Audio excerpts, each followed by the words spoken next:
My name is Natalie Pierce, and I'm 34 years old. I met my husband Tyler when I was 25, a sweet, quiet guy from an old, money family in Connecticut. He wasn't flashy about it, and honestly, I didn't care. I wasn't after a lifestyle. I was after something real. We met in a bookstore downtown, both reaching for the same old Hemingway collection. That moment felt like a spark, simple, genuine, like fate was handing me something good for once. But the truth, from the moment Tyler brought me home to meet his family, I knew I wasn't what they pictured. His mother, Celeste, greeted me with a smile that stopped at her teeth. His father, Martin, shook my hand like I was a sales rep. And his sister, Elise, didn't even try to hide or scan. Her eyes went from my Target purse to my shoes and back again. I was polite, kind, tried not to make it awkward. I asked about their traditions, laughed at their dry jokes, complimented the antique silver, were laid out for dinner like a museum exhibit. And still, I was invisible. The first Thanksgiving after Tyler and I got engaged, I offered to bring my grandmother's famous apple crisp. Celeste smiled and said, "We usually stick to our recipes, but thank you." I brought it anyway. No one touched it, not even Tyler. When I asked if it was okay, Elise shrugged and said, "We're just used to how Mom makes things." The worst part. Tyler never defended me. He told me not to take it personally, that his family was just a little traditional. I didn't want to stir anything up, so I stayed quiet. That first year, I told myself it was nerves. The second year, I told myself it was growing pains. By the third Thanksgiving, I was sitting at the kids' table with Elise's 9-year old twins because there weren't enough seats. I was 28, a married woman, sitting between cousins who didn't even know my name. Still, I stayed quiet. In private, Tyler was warm, sweet. He said he loved me. He said they'd come around, but he never pushed back on their subtle digs. When Celeste would call me feisty for having an opinion, he'd chuckle. When Martin called my side business a cute little Etsy thing, Tyler just sipped his wine and said nothing, but I was raised different. I didn't come from a family with money or pedigree, but I came from a home that believed in fairness, kindness, and backbone. My mom worked 2 jobs so I could go to college. My dad taught me to speak up when something felt wrong. And slowly, over the years, I began to realize this wasn't just coldness. This was deliberate. They didn't want me in their world, not really. When we tried to host one Thanksgiving at our place, Celeste said her allergies couldn't handle apartment air. Martin emailed Tyler a list of non-negotiables for the menu, which included imported truffle stuffing and wine that cost more than my rent in college. Elise flat out refused to come if the table wasn't round like it was at their family home. They were all saying the same thing without saying it. "You're not one of us." By the time I turned 33, I had stopped trying.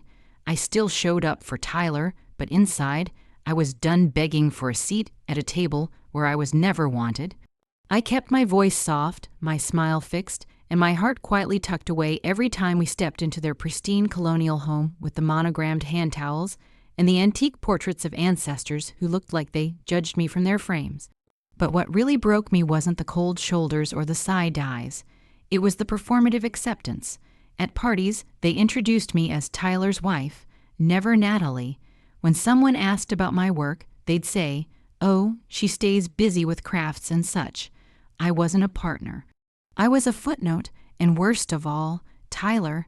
He was still pretending we were one big happy family, still laughing at their jokes, still letting his mother dictate where we spent holidays. And every time I looked at him, I thought, "Do you not see me dying in these rooms?" Then came the year that would change everything. 1 week before Thanksgiving, I'm talking 5 days before we were supposed to pack and drive up, Tyler sat me down on the couch, eyes darting anywhere but mine, and said, "So, this year my parents think it's best if we do a smaller thing, just immediate family, you know, to keep things simple." My heart stopped. "You mean, without me?" He swallowed. "It's just 1 year. Elise is flying in from London. Dad's got that ulcer thing. They don't want any surprises." I was the surprise. No fight, no warning, no invitation. I was simply uninvited, and the worst part, he still went. He packed his bag, kissed my forehead, and said, "I'll make it up to you. Promise." He didn't realize it then, but he had just burned the last of my hope to the ground.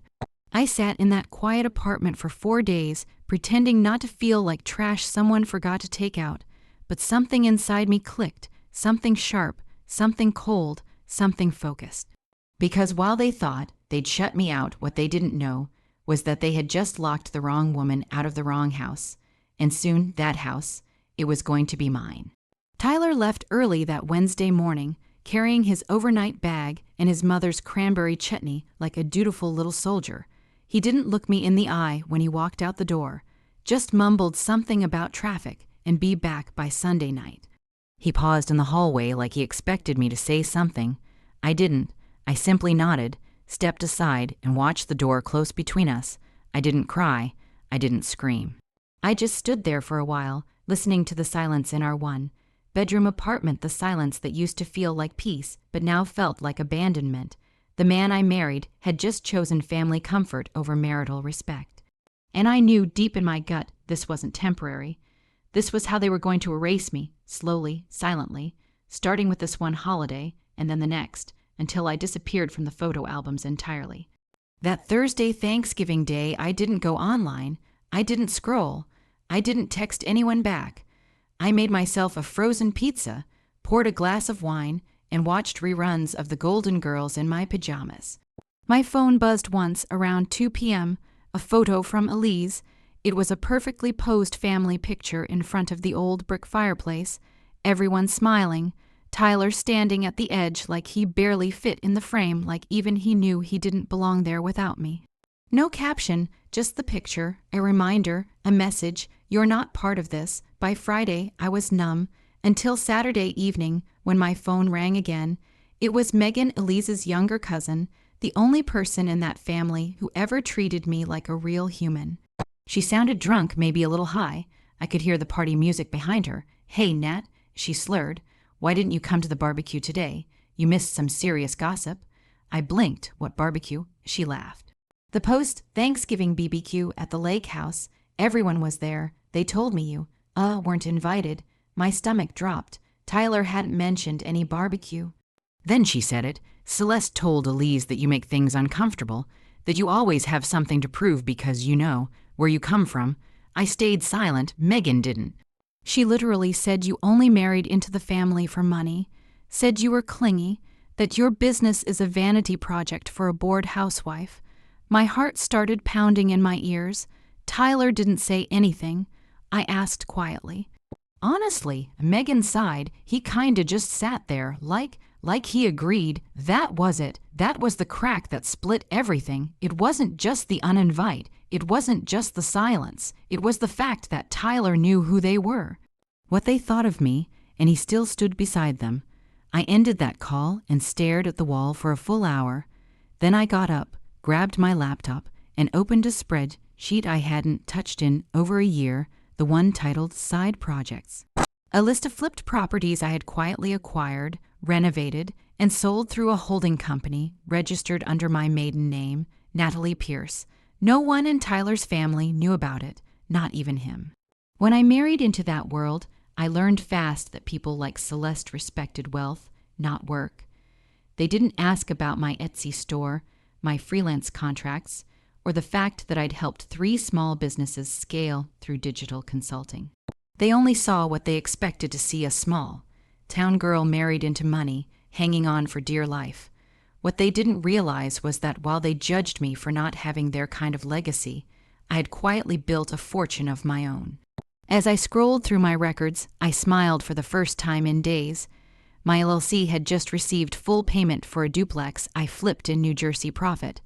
$213,000, and in my inbox sat an alert from Redfin about a property in Westport going up for private listing.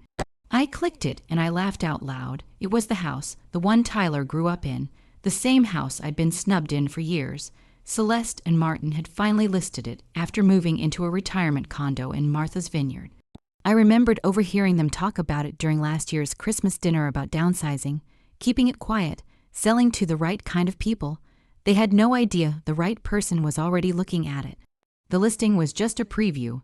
The house hadn't officially hit the public market yet, which meant I still had time to act fast quietly. I reached out to a contact I knew from a previous deal and asked him to pose as a buyer's agent. My offer would be in cash, full value, no contingencies, and best of all, under a trust name they would never trace back to me until it was too late. I didn't feel spiteful. I felt strategic. They wanted to cut me out of their family.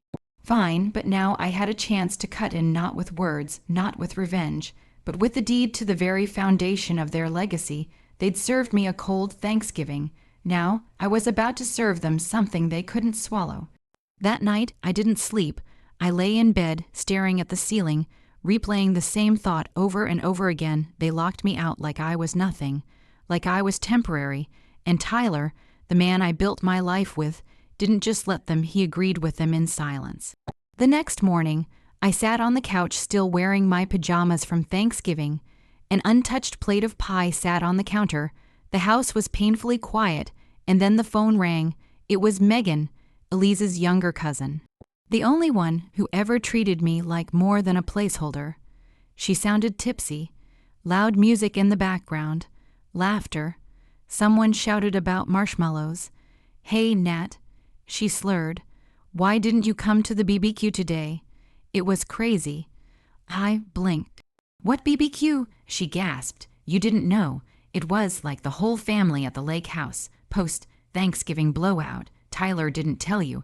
My blood turned cold. "No, he didn't." Megan paused. Awkward. "Well, I probably shouldn't say anything, but whatever. You deserve to know. Elise was talking mad trash, said you were banned because you don't know how to behave." I felt my stomach tighten. "Excuse me, oh yeah, and Celeste," she lowered her voice, "she said you were a climber. Like that you married up and now you're trying to play rich girl. She called your Etsy store a vanity project, said you only got with Tyler for money." My throat went dry. I could feel my hands trembling, but I wasn't surprised, not anymore. "What about Tyler?" I asked, already knowing the answer. Megan sighed. "He just stood there, didn't say a word. The call ended soon after." I sat in silence, numb. I wasn't just humiliated. I wasn't just angry. I was done. For years I made excuses. I softened their cruelty with "they don't know any better." And maybe one day they'll see who I am. But now I knew who they were. And worse, I knew who Tyler had become, or maybe who he always was. This wasn't about a forgotten invitation. This was about how easily I could be erased. So I opened my laptop. No tears, no second thoughts. Just precision. I pulled up a folder I hadn't touched in a while, side projects. Inside were spreadsheets, purchase histories, and asset logs tied to an LLC under my maiden name, Pierce & Co. Holdings. Over the last 6 years, I'd flipped properties quietly using the skills I taught myself and reinvested the profits. I never bragged, never posted. Tyler didn't even know. The family that mocked me for having a craft hobby had no idea I owned 3 duplexes in New Jersey, 2 condos in Stamford, and a strip mall I was in the process of flipping in Yonkers. I had cash, credit, a perfect business reputation, and now I had an alert sitting in my inbox. A private listing preview from Redfin. It was the house, the colonial estate Tyler's family had used for every Thanksgiving, Christmas, and summer gathering, the one where I was made to feel like a stranger in my own marriage. The one where Celeste once said, "We like to keep the guest rooms for people who feel like family." Now it was up for sale. The listing said it hadn't gone public yet, but inquiries were open. I reached out to a contact from a previous property deal. Told him I wanted it in cash, full price, no negotiation, under the LLC. Quiet, clean, and immediate. I wasn't emotional. I was surgical. They wanted to erase me. Then I'd buy the eraser. I sat back in the chair, feeling my heartbeat steady. This wasn't revenge. It was reclamation. I wasn't just buying a house. I was buying the narrative. The next time they looked down at me, they'd be standing in a home that no longer belonged to them. Every childhood memory, every smug holiday toast, every whispered insult they thought I didn't hear, all of it now came with a new deed, and the signature on it was mine. I signed the papers 2 days before Christmas. The wire transfer went through so fast it almost didn't feel real like I had imagined it, but the deed was real. The title was in my LLC name, and the house that had been their sanctuary, their fortress of exclusion, their pride, was now mine, all without them ever seeing me coming. The agent I used had no ties to me publicly. He was an old contact from a New Jersey flip I did years ago, a quiet guy who asked no questions and delivered results. We kept everything wrapped under a blind trust. I didn't want to make a scene, not yet. This wasn't about gloating. This was about reclaiming something that had always been denied to me, control. That house represented everything I was never allowed to touch: their roots, their traditions, their legacy. I had spent nearly a decade trying to earn a seat at their table, and now I owned the damn table. On Christmas Eve, Tyler came home like nothing had happened. No apology, no remorse, just some perfume from his mother on his collar and a half. Hearted, "You okay?" When he saw me watching It's a Wonderful Life alone on the couch. I brought leftovers, he said, placing a foil wrapped dish on the counter like it was a peace offering. I didn't respond. I just nodded, as if I hadn't just changed everything without him knowing. That holiday passed quietly. But in my heart, a storm was forming, not one of rage but of justice, of long, overdue dignity, the kind that doesn't shout at shows. The weeks that followed were filled with staging logistics. I had plans for that house. Not to live in it, no. It reeked too much of memories that weren't mine. I didn't want to sit at a table where I'd once been shoved aside. I wanted to renovate it, flip it in my style, and then decide who got to walk its halls next. But before that, I had one final act to play. New Year's Eve was coming, and I knew from Megan, who had no idea I now owned the house, that the family had their annual New Year's toast, scheduled the final party before the house officially changed hands. The agent had informed me they hadn't even noticed the closing date was set before the party. The documents had gone through. The house was already mine. They were partying in my home and didn't even know it. Perfect. I arranged the surprise with a quiet, professional moving company I'd used before. They specialized in discreet setups and corporate transitions. I asked them for one thing: arrive at 9 a.m. on New Year's Eve with one very special item. A 12-foot red vinyl banner that read, "New owner, Natalie Pierce." The movers wouldn't touch anything inside, just attach the banner to the wrought iron gate, leave a printed copy of the deed on the front door, and go. Nothing aggressive, no confrontation, just truth. Tyler was already upstate by the time the banner went up. I didn't hear from him all day. I imagined him mingling with his smug father and cocktail, sipping mother, clinking glasses, ringing in another year of pretending I didn't exist. But not this year. This year, they'd walk out of their big final family toast and find me not in person, but in presence, stamped on every brick and beam of the house they thought was theirs forever. When the photos came flooding in from Megan, I nearly dropped my tea laughing. She sent a voice message first. "Natalie, oh my God, what did you do?" Then came the pictures, one of Elise standing outside the gate, mouth hanging open. One of Martin staring at the deed like it had personally insulted him. One of Celeste frozen, clutching her pearls, her face flushed with horror. They looked like they'd seen a ghost, or maybe, for the first time, they were seeing me. Tyler called me around midnight. I let it go to voicemail. When I finally listened, his voice was tight, breathless. "Natalie, we need to talk. This isn't. I don't even know what this is. Call me back." But I didn't. Because this wasn't his anymore, not his to spin, not his to fix, and I wasn't his to ignore. I sat in my living room, champagne in hand, staring at the city lights through the window, alone but not lonely. Free. For years they tried to shrink me, to fit me into a corner of their curated world, but I didn't break. I built, silently, strategically, and when the time came, I didn't scream. I signed. This wasn't revenge. This was return on investment, and baby, the interest had matured. The banner did exactly what it was meant to do. It didn't just reveal the truth, it ripped off the mask they'd all been wearing for years. Their polite little lies, their half-smiles, their passive, aggressive snubs, all of it shattered the second they saw my name wrapped around the gates of their sacred family home. I didn't show up. I didn't need to.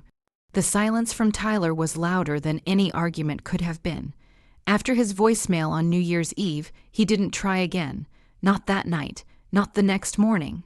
He drove back to the city late on New Year's Day, hours after the party fallout, and I knew the moment he stepped into our apartment because I could feel the tension clinging to him like smoke from a fire he didn't see coming. He didn't speak at first. He just stood in the doorway, holding his overnight bag like a child coming home from a field trip gone wrong. Finally, he said, "You bought the house." I didn't flinch. I did. "You did all of this behind my back." I turned to face him. "Behind your back? Tyler, you left me behind. Your family uninvited me from my own marriage. They made me invisible, and you let them." He opened his mouth, closed it again. I stepped closer. "You know what I did, Tyler. I stopped begging to be accepted by people who made it their mission to erase me. I stopped hoping that one day they'd see me as more than an accessory you picked up from a lower tax bracket, and I bought that house because I could, because I earned it, and because it was time they saw exactly who they underestimated." He sat down slowly, like the weight of it all was finally pressing into his chest. Celeste cried. He muttered. That made me laugh. Good. Maybe for once she felt something real. He looked at me like he didn't recognize me anymore. But that was the thing he never really had. Tyler had always been gentle, passive. He liked peace more than truth, and that made him dangerous in a way I hadn't fully grasped until now. Because while he never raised his voice, never insulted me outright, he stood silently while others did. He made excuses for the people who treated me like nothing. He wrapped betrayal in soft language and expected me to swallow it because it was easier than confrontation. I wasn't doing that anymore. By the following week, the fallout had spread through every corner of his family. Megan told me that Elise was mortified and that Martin hadn't spoken since the party. Celeste, apparently, had called the agent in a fury, trying to undo the sale only to be told that everything was legally binding. And Elise, she'd posted a cryptic quote on Instagram, "When people show you who they really are, believe them." The irony was delicious. Then came the texts, first from Martin, stiff, formal, asking if we could discuss a mutually agreeable reversal of the sale. I didn't respond. Then Celeste, "Natalie, I think we got off on the wrong foot. Perhaps we can sit down for tea and talk this through as women." I almost choked laughing. I left her on read. Tyler tried again a week later. He came home early from work with 2 coffees and said, "I think we need counseling." I nodded slowly, maybe, but not together. His brow furrowed. "What do you mean?" "I mean I've already contacted a lawyer." I said, "And a moving company." The silence that followed was heavier than anything that came before it. He stared at me like he wanted to argue, but he didn't have the words because deep down he knew. He'd chosen them over and over again. And now I was choosing myself. I didn't scream. I didn't beg. I didn't even cry. I just packed. The day I moved out, I passed by the house one last time. My house. The banner was gone now, replaced by a small sign on the front gate that read, "Private property, no trespassing." I smiled. Later that week, I posted something of my own. It wasn't a rant or a thread. Just a picture of me standing in the foyer of the house, sunlight pouring through the stained glass window behind me. The caption, "They banned me from their table, so I bought the whole damn house. I didn't tag anyone. I didn't need to." Within minutes, the comment section was flooded. "Firepower move, Natalie. This is the kind of energy 2025 needs. No seat at the table. Build your own." I wasn't trying to go viral. But truth, it turns out, has a rhythm people recognize, especially when it comes from a woman who was told to stay quiet, to stay small, and chose not to. Tyler still texted me now and then, but there was nothing left to say. I had spoken, not with bitterness, not with revenge, with ownership, with dignity, with a deed and a door they could never walk through again without remembering exactly who they cast out. They wanted me gone. And now I was, but not in the way they expected, not in shame, not in silence. I left with everything they tried to withhold from me, and more, and they were left staring through the gates of their past, locked out. Just like they locked me out all those years, I stood just inside the foyer of their childhood home, my name now the one on the deed. The movers were long gone. The red banner that read "New Owner, Natalie" had already been photographed, whispered about, texted between relatives in group chats I was never part of. I didn't need to be. I had said everything I ever needed to say without speaking a single word. Tyler's entire family left the New Year's party early, their smiles frozen in disbelief. His mother, Celeste, didn't even collect her dishes. Elise looked like she'd seen a ghost or worse, someone she couldn't control. Martin muttered something about calling the attorney, but there was no case. It was all clean, all legal, all mine, and Tyler stood there like a man who had finally realized he'd never really seen me at all. 2 days later, he showed up alone. I let him in, not out of sentiment, but curiosity. He looked around the living room like a stranger, like the walls themselves were grieving the loss of the family name. But I didn't say anything. I just let the silence make him uncomfortable for once. "I didn't know you had that kind of money," he said. I tilted my head. "You never asked." He rubbed the back of his neck. "You bought my family's house." "No," I said. "I bought my piece." He looked smaller than I remembered. Like all those years of keeping quiet had made me shrink to fit his world. And now that I was standing tall, he was the one who didn't fit anymore. "I didn't mean for things to get so bad," he said. "I thought I could keep the peace. You didn't keep the peace," I replied. "You kept me quiet." He didn't argue. Maybe for the first time in our marriage, he finally listened. Maybe because for once he couldn't run back to the safety of Celeste's living room or Elise's pitying tone. They didn't own this house anymore, and without their foundation under his feet, he didn't know how to stand. "I miss us," he said after a long pause. I looked around at the walls, the floors, the quiet power of this place. I thought of all the holidays I'd spent on the sidelines, all the times I smiled to keep him comfortable, all the moments I begged for inclusion, respect, acknowledgement. I missed the version of us where I still believed you'd protect me. I answered. He blinked, stunned. "So what now?" I handed him a small envelope. Inside was a simple note, "Maybe next Thanksgiving if you're invited."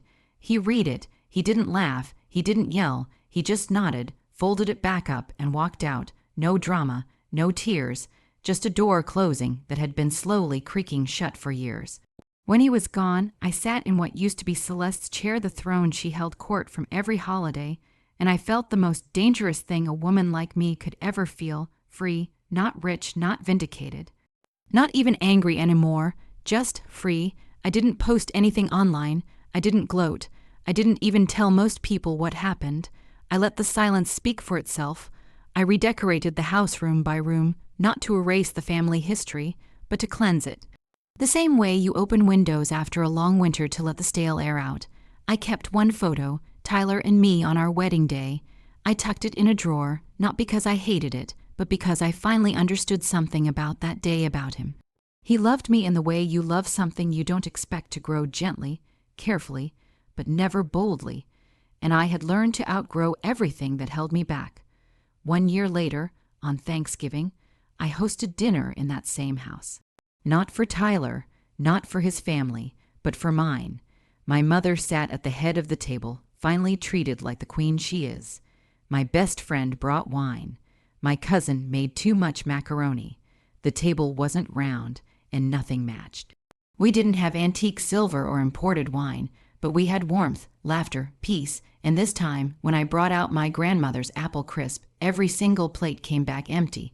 I didn't just get the last laugh. I got my dignity back, and in the quiet of my own home, surrounded by people who saw me, loved me, and chose me, I finally understood. I was never too little for their world. They were just too small for mine.